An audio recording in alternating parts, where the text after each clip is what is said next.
1, saya di sini akan menjelaskan sedikit tentang materi rendering atau warna dan pencahayaan. MK grafik komputer. Rendering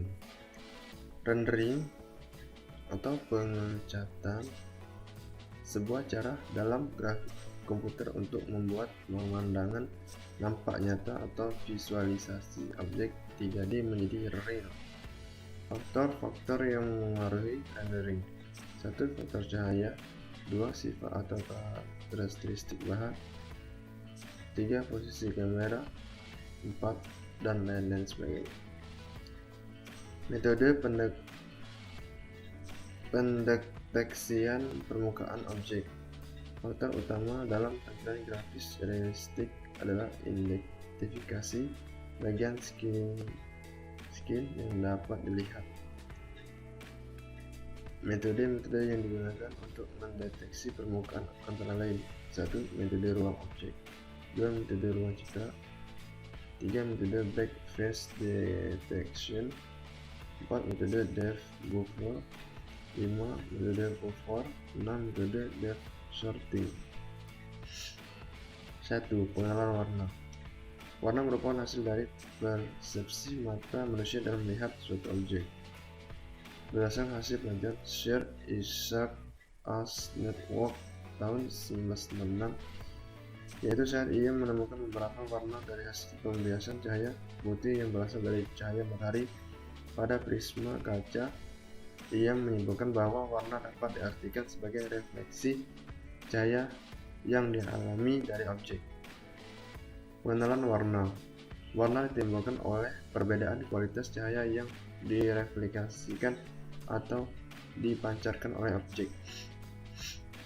Warna yang ditangkap oleh mata tentunya bergantung pada kandungan spektral atau panjang gelombangnya, yaitu berkisar antara 400 sampai 700 mm. Contohnya bisa dilihat di bawah. Cahaya yang membentuk suatu spektrum warna dibedakan menjadi dua jenis, yaitu 1. Cahaya akromatik, yaitu cahaya yang tidak berwarna dan hanya menggunakan intensitas yang diukur dengan tingkat keabuan antara 1 hingga 8 bit. Contohnya TV hitam putih, citra monokrom yang digunakan. 2. Cahaya kromatik, cahaya yang memiliki panjang gelombang antara 400 mm sampai 700 mm atau berwarna. Kualitas cahaya ini dapat diukur melalui faktor radiansi, luminansi, dan brightness. 2. Kualitas warna. Dalam mengukur kualitas suatu warna ditentukan oleh sebagai berikut. 1. Radiansi, total jumlah energi yang terdapat pada sumber cahaya diukur dalam satuan watt. 2. Luminansi, jumlah energi yang diterima oleh observer atau mata dari sumber cahaya diukur dalam 1 lumen. 3. Brightness, suatu karakter yang mewakili kecahayaan maupun kegelapan bagi warna, umumnya diukur dalam persentase antara 0 sampai 100% secara subjektif. 3. Karakteristik atau atribut warna. Karakteristik dari warna adalah sebagai berikut. 1. Brightness, dapat diartikan suatu gelap terangnya dari sebuah warna. Misalnya, sebuah warna akan terlihat berbeda ketika dalam keadaan remang atau dalam keadaan terang. W. Diidentifikasikan sebagai kelompok warna atau dominan warna, misalnya kemerahan, kehijauan, kekuningan. Selain itu, W juga dapat memberikan kepekaan setiap warna pada objek. Bisa dilihat contohnya di bawah. Warna coklat, ungu, hijau. 3. Karakteristik atribut warna. Saturation, disebut juga chrome, yaitu ukuran kemurnian dari warna dan seberapa tajam dan tumpunya warna tersebut. Contohnya, merah 100% adalah saturasi yang sempurna. Pink atau merah tambah putih adalah saturasi yang tidak sempurna. 4. Model atau koordinat warna. Ada dua pengertian dari model warna, yaitu spesifikasi dari sistem koordinat suatu subspace di dalam sistem koordinat di mana warna masing-masing dibagi oleh titik. Model warna berfungsi untuk memfasilitasi spesifikasi warna baik pada hardware dan pada software.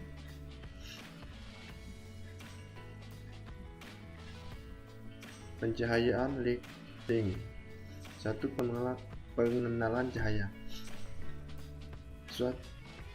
Suatu objek dapat ditangkap oleh mata dan kemudian direpresentasikan ke dalam definisi warna tentu disebabkan karena adanya sumber cahaya yang mereplikasinya. Cahaya tersebut dapat datang dari berbagai arah atau sumber, baik penerangan langsung maupun dari pantulan objek sekitarnya. Apa cahaya itu? Cahaya dapat diartikan sebagai sebuah radiasi elektromagnetik atau partikel foton yang memiliki karakteristik panjang gelombang tertentu. Pencahayaan lighting pada objek dapat memberikan efek bayangan atau shadow, pantulan cahaya, highlight, dan warna. Contohnya bisa dilihat di bawah. Pencahayaan di dalam open gale dapat dibagi menjadi 4 komponen, yaitu emissive, ambient, specular, dan diffuse. Keempat komponen tersebut secara terpisah mereplikasi cahayanya yang kemudian bergabung menjadi satu.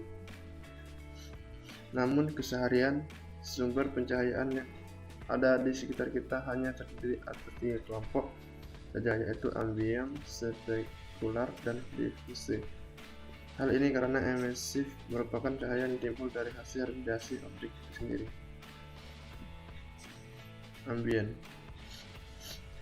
Ambient atau cahaya ruang merupakan sumber cahaya yang berasal dari segala arah. Cahaya ruang yang paling kuat adalah cahaya yang berasal dari dinding kamar atau ruangan. Hal ini bisa dilihat pada saat tidak ada penerangan apapun, suatu benda atau objek tetap dapat terlihat oleh mata meskipun nampak gelap. Sedangkan cahaya ruang yang paling lemah adalah cahaya yang berasal dari luar, seperti cahaya bulan. Pada saat cahaya ruangan datang ke permukaan, cahaya tersebut dipendarkan ke segala arah. B. Diffuse atau difusi.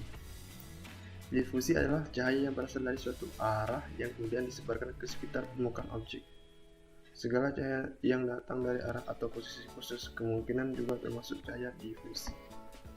Permukaan benda atau objek yang umumnya bersifat menyebarkan cahaya seperti kayu, pasir, gunwale, kapur, dan lain sebagainya. Bisa lihat contoh di bawah ini.